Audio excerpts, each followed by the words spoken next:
Anyone who's familiar with The Boys and Gen V universe knows all too well about the magic ingredient that creates supes, Compound V. The Boys series already set up the importance of this chemical and how it impacts the so-called superheroes of the world, and Gen V has delved into the mysteries of this substance further. However, we also get an unexpected twist that serves as a tease for the Vought Rising spinoff, and this takes place in the season finale. Earlier in the finale episode of Season 2, a backstory shows Thomas Godolkin back in 1967, and it turns out he had injected himself with Compound V1, which is an earlier version of Compound V. Now, I'm sure that more details of Compound V1 will be revealed in Vought Rising later, but in this video, I'll bring you everything there is to know about the real secret behind Godolkin's ageless appearance. Before we go into our explanation, we have a very small request. If you like our content, please support us by subscribing to our channel. This is a small click for you, but for us it means a lot. Thank you. Let's begin.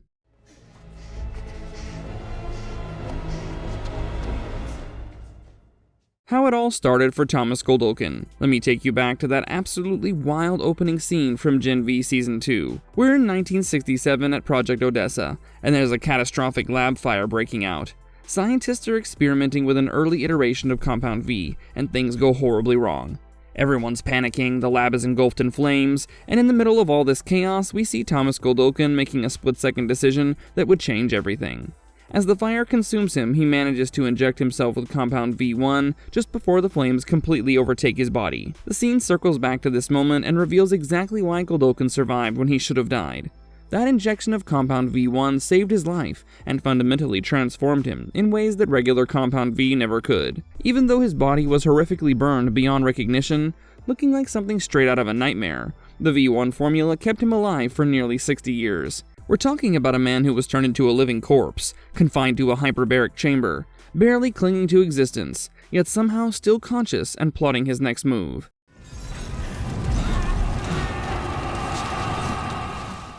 Why Thomas Godolkin needed V1. The big question everyone's asking is, why did Thomas Godolkin specifically use Compound V1? Well, according to the finale, it wasn't exactly a choice, it was pure survival instinct.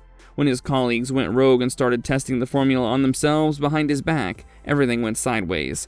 The lab exploded into flames, and Godolkin found himself with seconds to make a decision. He grabbed the nearest vial of Compound V, which happened to be the V1 prototype, and injected himself as the fire consumed him. Now, V1 wasn't meant to be used this way. It was an experimental formula that Frederick Vought had developed during World War II, the same formula that created legends like Soldier Boy and Stormfront.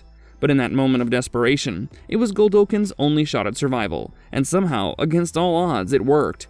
The V1 formula granted him incredible abilities. First and foremost, he gained mind control powers, what the show calls meat puppeting, which allowed him to completely take over another person's body and consciousness. This is how he controlled Doug, the poor VCR repairman who became known as Dean Cypher for over 30 years. But more importantly, the V1 formula made him functionally immortal.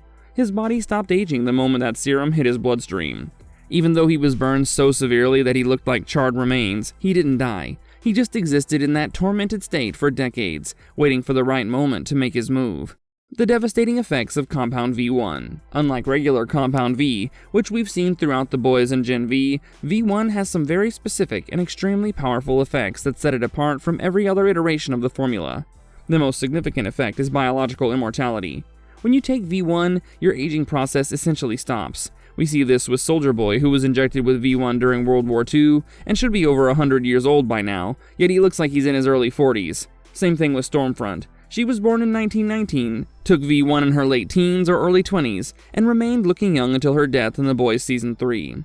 Thomas Godolkin survived from 1967 all the way to 2025 because of V1's anti-aging properties. Doug explains in the finale that Godolkin took the same V formula as Soldier Boy and Stormfront, which is why he never died despite being a century-old burn victim. But immortality isn't the only thing V1 provides. It also seems to grant more potent and stable superpowers compared to regular Compound V. Soldier Boy's radiation blasts are powerful enough to completely erase Compound V from another soup's bloodstream, essentially depowering them.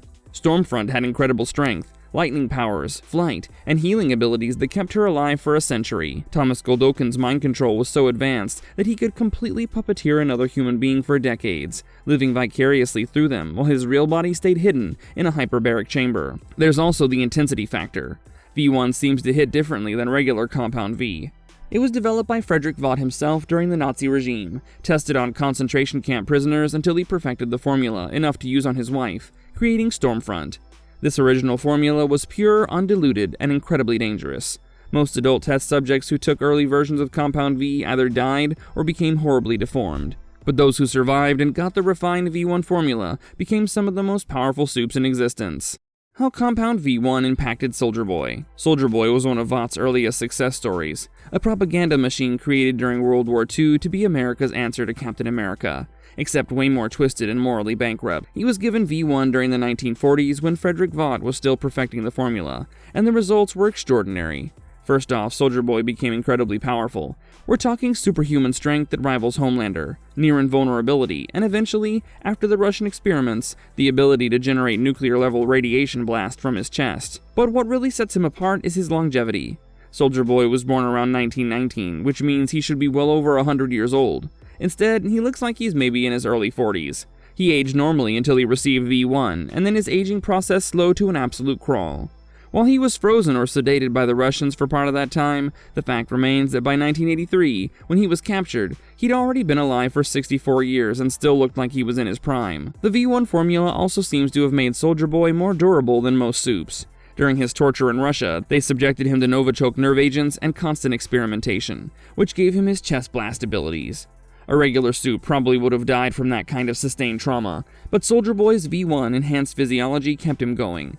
He's one of the few supes who can actually go toe-to-toe with Homelander and not immediately get obliterated. Compound V versus Compound V1, the ultimate showdown. So what's actually the difference between regular Compound V and Compound V1, and which one is superior? Let's start with the basics. Regular Compound V is what Vought International has been mass-producing since the 50s and 60s. It's the refined, commercialized version that's used to create most of the supes we see in The Boys and Gen V. When you inject a baby with regular Compound V, there's a high success rate. They develop powers, though what powers they get is completely random. Could be flight and super strength like Homelander. Could be the ability to shrink like Termite. Could be something completely useless. It's a genetic lottery. But here's the catch. With regular Compound V, it doesn't make you immortal. Most supes age, just more slowly than regular humans. Homelander, who was given massive doses of Compound V in utero and is considered the most powerful supe ever created, is aging normally. He's in his early 40s and already showing gray hairs. Queen Maeve aged. A-Train ages. The vast majority of supes have normal lifespans, maybe extended slightly, but nothing like what V1 provides. V1 works on adults with a higher success rate than regular Compound V. We've seen throughout The Boys that giving Compound V to adults is incredibly risky. Most die, some become deformed, and even successful cases like Kimiko experience extreme pain and trauma during the transformation. But V1 was specifically designed to work on adults, which is why Frederick Vought was able to give it to his adult wife and to Soldier Boy, when he was already a young man. So which one is superior? From a pure power perspective, V1 is hands down the better formula. It makes you immortal, grants more potent abilities, and works reliably on adults. But there's a reason Vought stopped using V1 and switched to regular Compound V. Control. Think about it from Vought's perspective. Do you really want to create an army of immortal, incredibly powerful supes who could potentially turn against you and never die? Soldier Boy became a massive problem for Vought, so much so that they had to work with the CIA to have him captured and shipped off to Russia. Stormfront was a PR nightmare with her Nazi past. Thomas Godolkin became a monster obsessed with supe supremacy. Regular Compound V might be weaker, but it's also more controllable. Supes created with regular V will eventually age and die, which means Vought can cycle through generations of heroes, maintaining their business model of pharmaceutical dependency. It's like planned obsolescence for superheroes. Stan Edgar even says in The Boys that Vought isn't a superhero company, they're a pharmaceutical company. Why would they want to create immortal customers who never need another dose? The Vought Rising connection. Now let's talk about how all this connects to Vought Rising, the upcoming prequel series, because this is where everything comes full circle. Vought Rising is set in the 1950s and follows Soldier Boy and Stormfront, both V1 recipients during the early days of Vought International. It's described as a twisted murder mystery that explores the origins of Vought and the diabolical maneuvers that built the company into what it is today. The Gen V Season 2 finale deliberately name-drops both Soldier Boy and Stormfront when explaining V1, and that's not a coincidence. Doug mentioned specifically that Thomas Godolkin took the same formula as these two characters, and then the show immediately cuts to scenes that tease the wider Boys universe. This is setting up Vought Rising in a major way. Here's what we can expect. Vought Rising will likely show us the creation and refinement of Compound V1, including Frederick Vought's experiments and how he perfected the formula. We'll probably see Stormfront's transformation from Clara Reisinger into the first successful supe, and Soldier Boy's recruitment and enhancement as America's first superhero. The show is set during the Cold War era, which means we'll see how Vought used these immortal, powerful supes as propaganda tools and military assets. But more importantly, Vought Rising will probably explain why Vought stopped using V1. Remember, by the time we get to the 1960s and Project Odessa, V1 is still being used in experimental settings like the lab where Thomas Godolkin worked. But somewhere between the 1950s and the 1980s, Vought transitioned to regular Compound V for their main supe production. What happened? Did the V1 supes become too problematic? Were there failures or disasters that made the formula too risky? Did Stan Edgar or other Vought executives realize that immortal supes were bad for business? Understanding their dynamic in the 1950s could shed light on why Vought's philosophy shifted over the decades.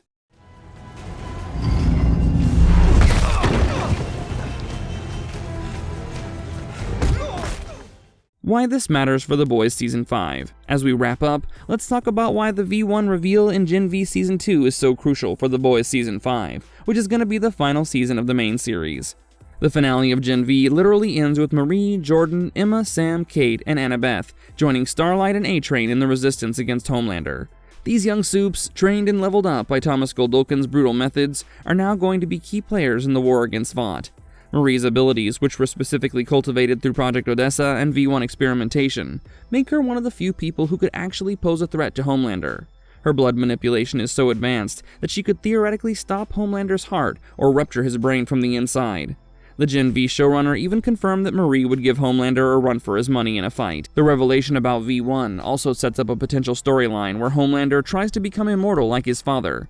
If he learns that Soldier Boy got V1, and that's why he doesn't age, Homelander's god complex will go into overdrive. He already sees himself as superior to all humanity. Imagine if he discovered there was a way to make himself truly eternal. He might try to force Sage to recreate V1, or he might try to extract it from Soldier Boy's blood.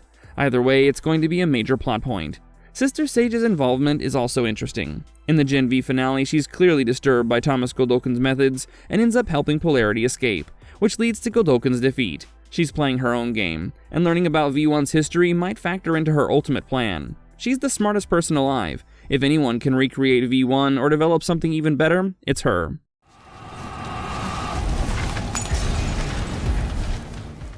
Marvelous verdict. Compound V1 can be a game changer in the final showdown. Compound V1 is one of the most significant additions to the Boys' mythology in years. It explains so much about characters like Soldier Boy and Stormfront, gives us insight into Thomas Godolkin's survival and motivations, and sets up major storylines for both Vought Rising and The Boys Season 5. The fact that this original formula grants immortality and superior powers, but was deliberately phased out by Vought, tells us everything we need to know about the company's priorities. Profit and control over everything else, even if it means creating weaker, more expendable supes. As we head into The Boys Season 5 and wait for Vought Rising to premiere, keep this V1 information in mind. It's going to be crucial to understanding the endgame of this universe.